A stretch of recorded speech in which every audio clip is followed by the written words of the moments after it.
Bien, de regreso con Sábado al Día, momento de la Conexión X. Tenemos el privilegio de que nos visite un amigo, pero además él es médico, psiquiatra, profesor universitario en el área de salud mental, en la carrera de medicina de la Universidad Tecnológica de Santiago y casi comunicador. Está en la etapa final ya de la carrera de comunicación social. Interesante combinación entre la psiquiatría y la comunicación, una rama como la psiquiatría, en donde nosotros entendemos socialmente hace falta comunicar más acerca de lo que implica, de los campos que abarca y todo eso. Pero en este breve tiempo que tendremos, tocaremos la mayor cantidad de puntos posibles. Profesor José Parra, gracias por acompañarnos. Gracias a ti, Luis, por invitarme. Bienvenido.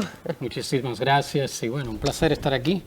¿Ya había hecho televisión? Usted es un hombre de muy bajo perfil. Soy de bajo perfil, pero he estado en muchos programas ya aquí en Santiago, como invitado, como entrevistado, justamente hablando de temas de salud mental y sobre todo comunicando, como acabas de decir, sobre la psiquiatría. Y bueno, que es una rama de la medicina que en los últimos 10 años sí ha ido ganando espacio en la sociedad dominicana, pero todavía nos queda mucho que hacer. Hice radio un tiempo, por finales de los 90, como locutor, pero estuve muy corto tiempo en la radio. Y en la televisión mi presencia ha sido siempre como invitado. ¿Por qué hay tantos mitos en torno a la psiquiatría? Y no solamente en nuestra cultura, a nivel mundial. Bueno, fíjate, Luis, porque justamente las enfermedades mentales constituyen uno de los grandes miedos que tiene el ser humano, y es entendible, porque nadie quiere desconectarse de la realidad. Y hay tres temores. Bueno, hay muchísimos temores que los seres humanos tenemos, pero los tres principales temores más grandes que tiene el ser humano son, número uno, la muerte, ¿verdad? Que a veces no se entiende por qué el ser humano tiene miedo a la muerte, ese misterio que todavía está sin resolver. ¿Qué pasa después de la muerte? Es irracional el miedo a la muerte, entendiendo de que la muerte es parte de la vida. Es un proceso necesario. El número dos es el miedo a la locura, a perder el juicio, a perder la razón. Es un miedo más razonable, inclusive, que la propia muerte.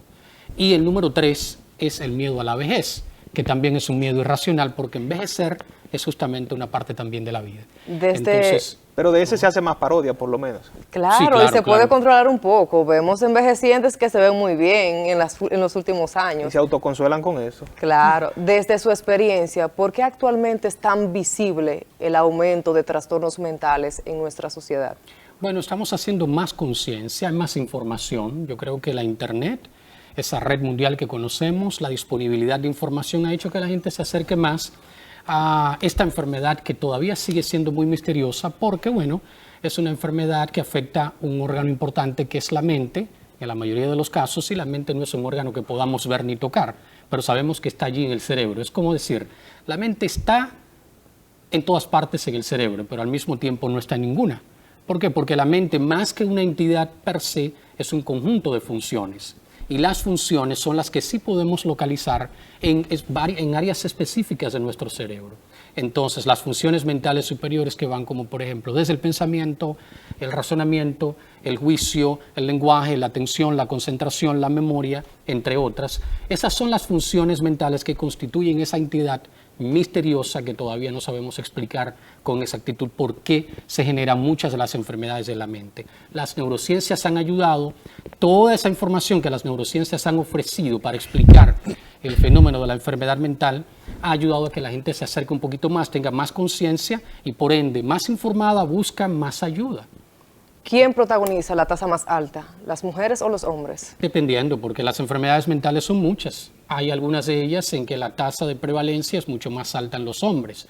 En otras, la tasa es más alta en mujeres, aunque eso ha ido cambiando con el tiempo.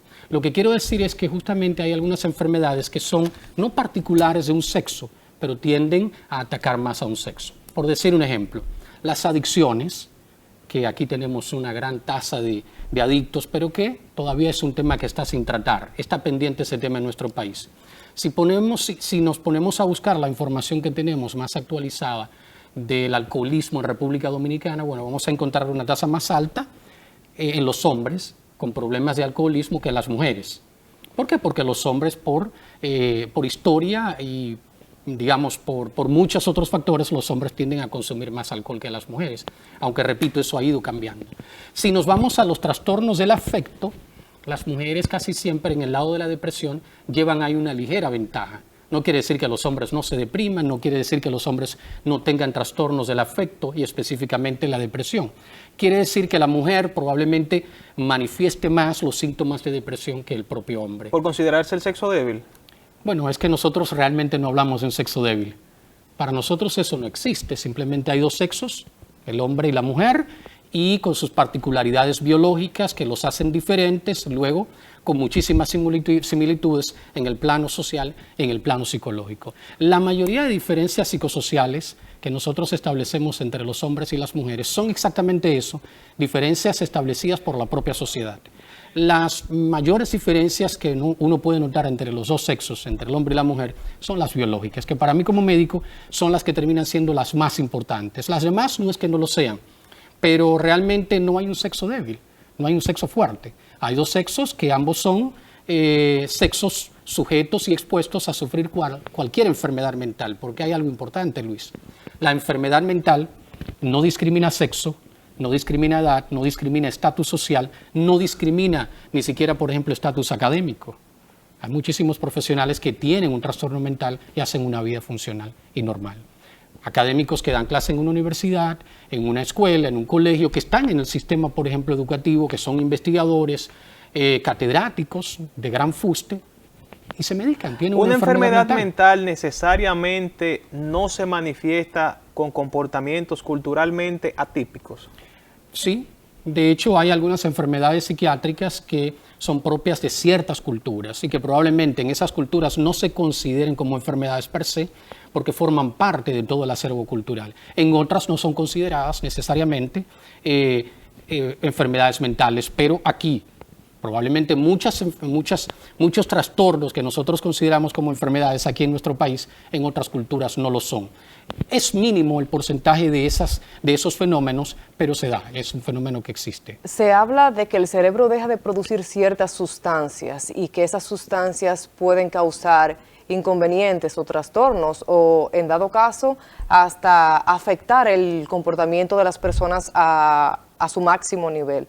Esas personas que son transferidas a psiquiatría, en su futuro podrían comportarse como una persona tradicional, común y corriente, y en un futuro suspenderle el tratamiento? Bueno, va a depender. Mira, hay trastornos y hay enfermedades. Nosotros hacemos una ligera diferencia, aunque a veces utilizamos de manera indistinta ambos términos. Sin embargo, en psiquiatría buscamos siempre, por el estigma que hay, buscamos siempre establecer la diferencia entre un trastorno que puede ser algo muy leve, puede ser inclusive un trastorno generado por una situación vital, que puede ser pasajero. No es que no tenga necesidad de ir al psiquiatra, pero el psiquiatra va a evaluar. Se trata de algo que ha sido generado por una situación vital y que puede ser pasajero, a lo mejor ni siquiera medicación necesita. Y entonces, bueno, sí puede necesitar psicoterapia. Y están las enfermedades mentales, que son sobre todo aquellas que hacen al individuo disfuncional. Ya cuando el individuo se hace disfuncional, ¿qué estamos diciendo? Que la enfermedad le está afectando ámbitos vitales de su vida. Por ejemplo, el ámbito laboral, el ámbito educativo, el ámbito personal, interpersonal, el ámbito comunitario, familiar.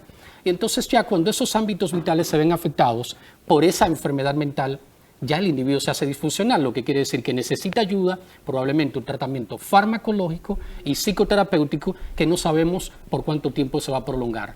Las enfermedades mentales crónicas, entiéndase, las que son más catastróficas, como la esquizofrenia, la enfermedad de la bipolaridad, la depresión y las enfermedades por adicciones, que son el cuarteto de enfermedades más catastróficas en enfermedad mental. Esquizofrenia, bipolaridad, la depresión y las enfermedades por adicciones. Esas son enfermedades que casi siempre van a tener la necesidad de un tratamiento farmacológico prolongado, probablemente de por vida. Profesor,